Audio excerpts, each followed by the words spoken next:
This is the Geely EX2. It has 214 miles worth of range, has 70 litres of storage under the bonnet, and it has 375 litres of space back here in the boot. And despite looking like a little city car, there's actually enough room in the back here for 3 fully grown adults. And it's pretty comfy too. But none of that is the most interesting thing about this car, because this affordable little city hatchback is rear-wheel drive, has independent rear suspension, an 8-year warranty, and can power your gear when you're out and about. So, is this the smartest way into an electric car for around 20 grand, or has Geely just filled a spec sheet with big numbers? Let's find out. If Geely doesn't mean much to you yet, that's completely fair.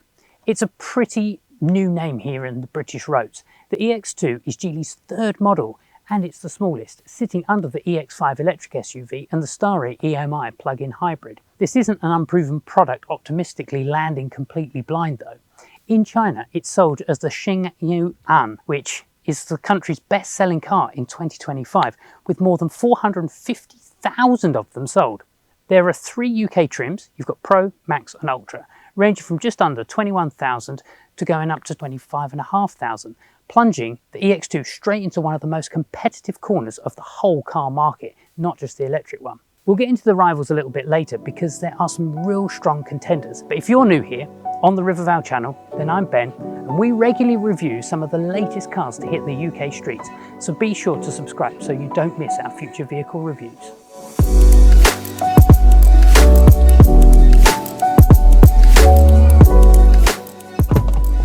Sometimes budget cars can look a little bit like the designer has run out of money halfway through.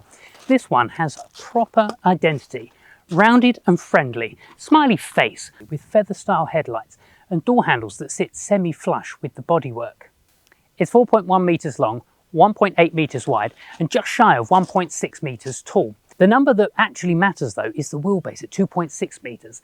That's a lot of car for this size, and the reason why it feels so much bigger inside than the outside actually suggests. You get aerodynamic 16-inch alloy wheels, which look smart on the vehicle, but sadly there are no options for huge alloys through the configurator just yet though. Here's my honest take on how it looks. I think it's the automotive version of a bit of a beige jumper. It's tidy, it's smart, and it does tick every box a design brief could ask for. But park it next to a Renault 5 and just look where people's eyes will go. That said, there's an intelligence to the design, and you can inject a bit more personality through the colour palette. Mist white, blush pink, pistachio green, sandstone beige, magnetic grey and moonstone silver.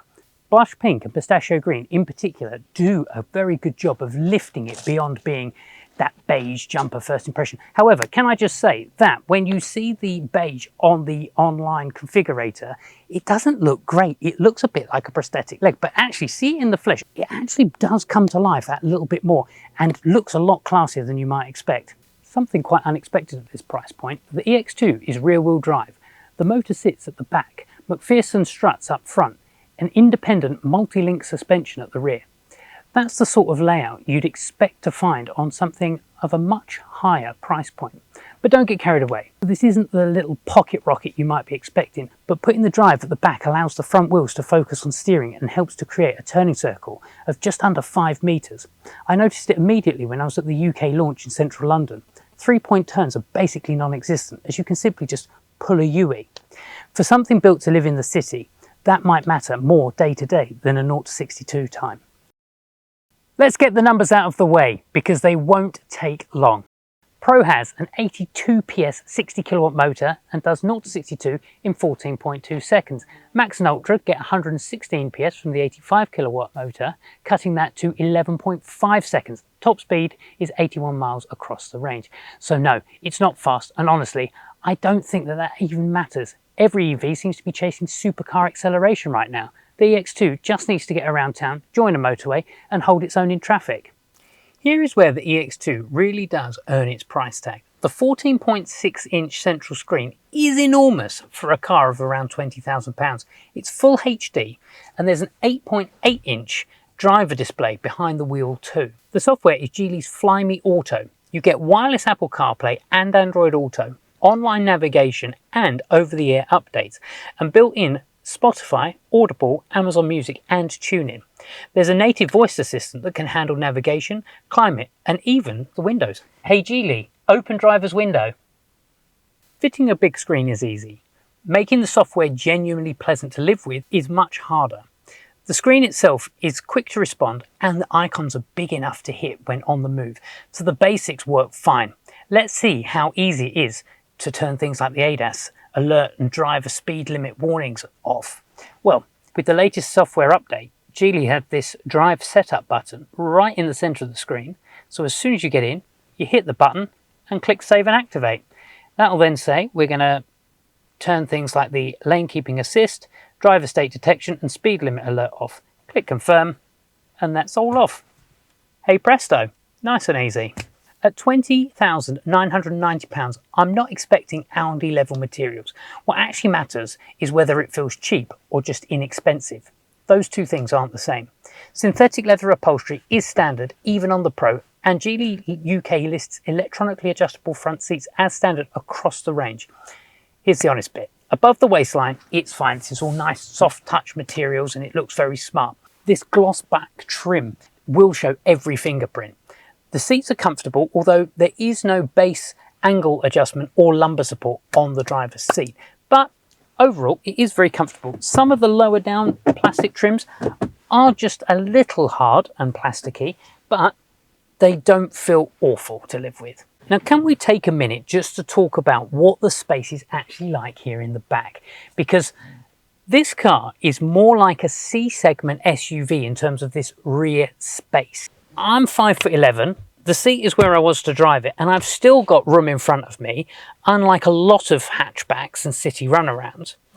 And we've got 3 full-size seats, not just 3 seat belts in the back where you could kind of squeeze someone in the middle. There's a genuine space for a fully grown adult here in the middle. Not sure you necessarily want to do hundreds of miles in it, but this could be what really sells this apart from the competition. I mean, things like the Hyundai Insta, for example, and BYD Dolphin Surf, they're only 4-seater cars. This is a genuine 5-seater.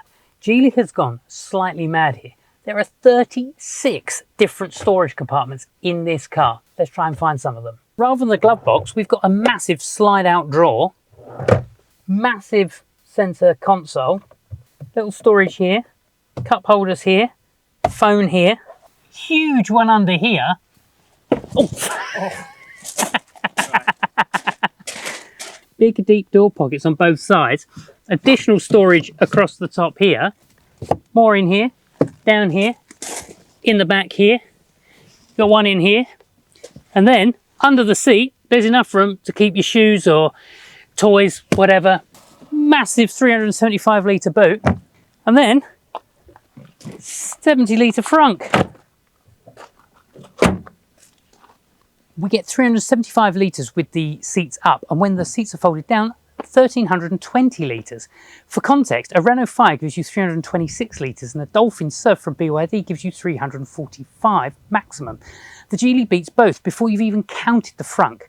For a small electric car, this is one of the strongest arguments for it.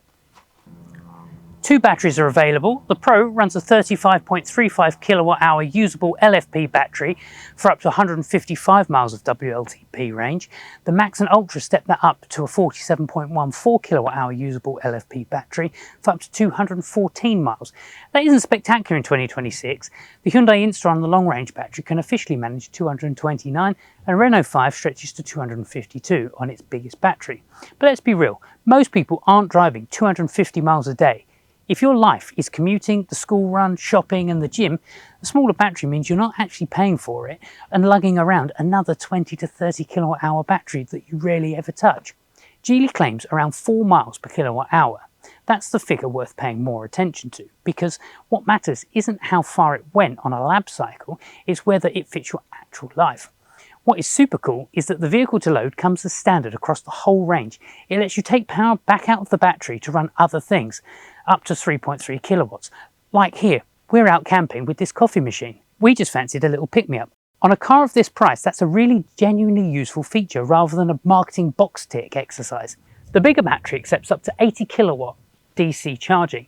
The smaller Pro battery peaks at 60 kilowatts. Geely quotes 30 to 80% in around 25 minutes under right conditions. And every version gets a 6.6 kilowatt onboard AC charger. 80 kilowatts is an exciting headline in 2026, but again, the battery size matters. You don't need a 200 kilowatt charger for a 47 kilowatt hour pack. Here's something reassuring though. The EX2 uses a tough, well-protected battery with liquid cooling and plenty of temperature monitoring. The body and underside have also been reinforced to help protect the battery and passengers. Basically, if you're worried about a battery catching fire in a crash, Geely has put a lot of work into hopefully preventing exactly that. One honest caveat though, here at the time of filming, the EX2 hasn't yet been crash tested by Euro NCAP, so I won't quote that as an official star rating, but come September 2026, they're hopefully going to achieve that 5-star figure.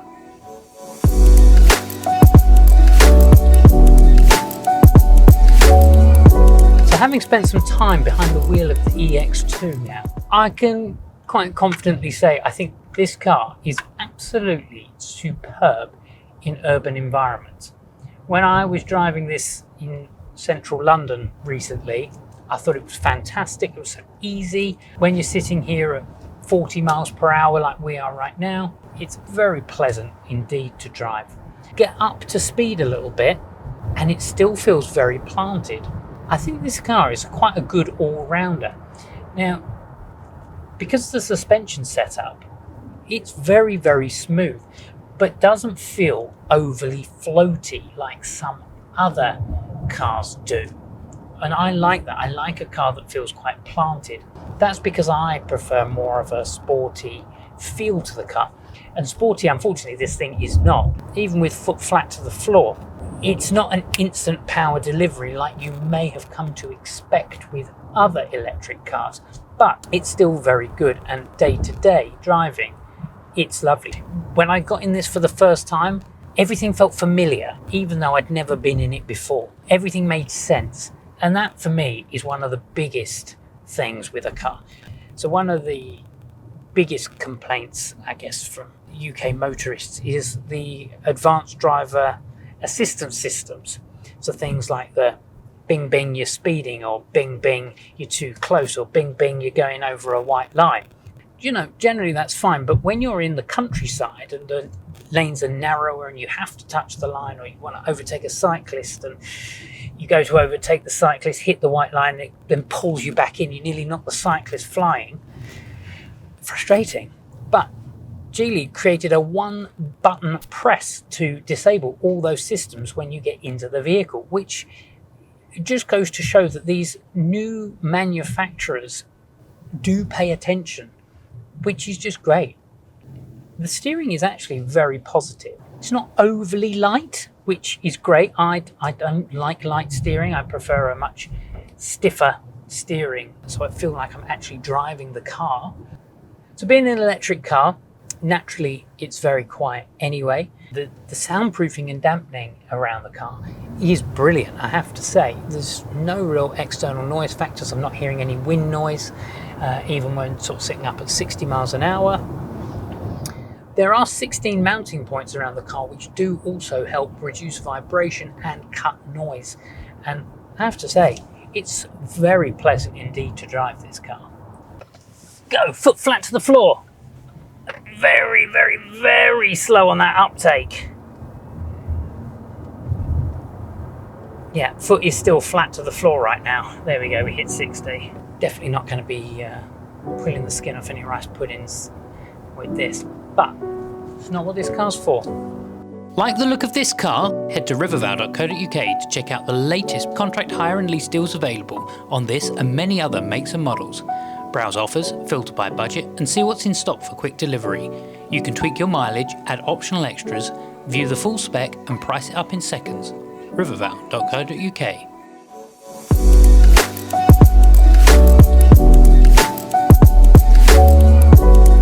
Geely EX2 Pro at $29.90, the headline bargain. Smaller battery, around 155 miles of range, but you still get the huge driver's display, synthetic leather, electric front seats, smartphone integration, keyless entry and full safety package. If this is going to be a second car, mostly used around town, then the Pro is definitely worth taking seriously. Step up to the Max at 23,490, probably the sweet spot. The bigger 47.14 kilowatt hour battery, 214 miles of range, and the motor jumps up from 82 PS to 116 PS. If this is going to be your only car, this is where I'd probably start. Substantially more usability without paying for luxury kit you might not need. The Ultra at 25,490, the range and performance don't actually change over the Max. Your money instead buys you things like heated front seats, a heated steering wheel, and you get the ambient lighting, the powered tailgate, the two-tone paint, plus you get the Fly Me audio system, which sounds incredible, and the 360-degree camera with transparent chassis view. Max is the one you want to buy with your head. Ultra is the one you want to buy because you want the toys. Who does it compete with? Well, this is where things get a lot harder for Geely, because Britain has now got some genuinely good small electric cars. You've got things like the Renault 5, Hyundai Insta, the Citroën EC3, and competitors from China like the BYD Dolphin Surf and the Leapmotor T03. So with the Renault 5 E-Tech, prices start from 22,995, rising up to 26,995 for the 150 horsepower version with the bigger battery, and the range stretches then up to 252 miles on the top spec. It's a little bit shorter than the EX2, has a smaller 326 litre boot, but it has bags of character and one of the best pieces of retro design on sale today. If emotional appeal matters, the Renault 5 is hard to beat, but the Geely counters that with more boot space. Then you've got the frunk, roomier rear seats, and more kit for the money. The Hyundai Insta prices start from 23,495 for the entry trim, and rising to around 29,000 for the Insta Cross. The long-range battery gets you 229 miles, and the Insta is genuinely clever inside with its sliding rear seats and adjustable regenerative braking, and comes with Hyundai's 5-year unlimited mileage warranty. But here's the catch worth knowing: the Insta is strictly a 4-seater. The EX2 has 5 proper seats in the back, and if you regularly carry more than 3 passengers, that's a real practical difference, not a footnote. Then you've got the BYD Dolphin Surf, which starts from around 18,675, rising through to £24,000. The boot, though, is much smaller at 308 litres against Geely's 375 litre boot, before you even count the frunk. Now, BYD is a more established name here in the UK, and its warranty is 6 years on the car and 8 years on the battery. Geely has 8-year across the board. Then you have the Citroën EC3, currently priced from around 18,500 to 20,500, depending upon the battery and available grant support. It's comfort focused rather than exciting, and another proof point that affordable electric motoring isn't limited to unfamiliar brand names anymore. Then you have the tiny Leapmotor T03. If price is everything, the T03 starts from 15,995 and currently has a Leapmotor grant, bringing that down to just under £13,000. But the range is small, and it's not a direct rival. It's a lot smaller. It's a basic city car. The EX2 feels much more like something you could actually use every day as a family car. For leasing, the EX2 makes an awful lot of sense. Geely is still new to the UK, so we don't really know how well these particular cars are going to hold their value. Lease it and leave it with the supplier to deal with. Plus, EV tech moves so quickly, so in 3 years you can simply hand it back and move on to the next best car. But if you do prefer to buy, then you do get the reassurance of an 8-year, 125,000 mile warranty on both the car and the battery. And the good news is that you only need to get this serviced every 2 years or 20,000 miles. And with just a 4% benefit in kind on the tax year 26-27 and such a low buying price, this is seriously cheap for you as an employee, and also cheap for your business too. So, should you buy or lease the Geely EX2? I think that this car makes the most sense the moment you stop judging it like a £35,000 electric hatchback and start looking at about what you actually get for the money. From just under £21,000, you get a genuine 5-seat electric car, a big boot, a frunk, serious interior storage, a properly sized screen, rear-wheel drive, independent rear suspension, vehicle to load, and an 8-year warranty. 214 miles isn't class leading, 116 PS won't bring out the inner boy racer, and there are rivals with a little bit more character and more range, or a badge you already know and trust. But that's missing the point. What impresses me the most about the EX2 is how Geely has made this affordable and not basic. For me, the Max looks like the sweet spot in the range. Bigger battery, stronger motor, the full 214-mile range without adding £2,000 for luxury kit that you might not need. If you just need an electric runabout for local journeys, that £20,990 Pro is genuinely the most interesting. It doesn't feel like a cheap electric car built to make you feel like you're compromising.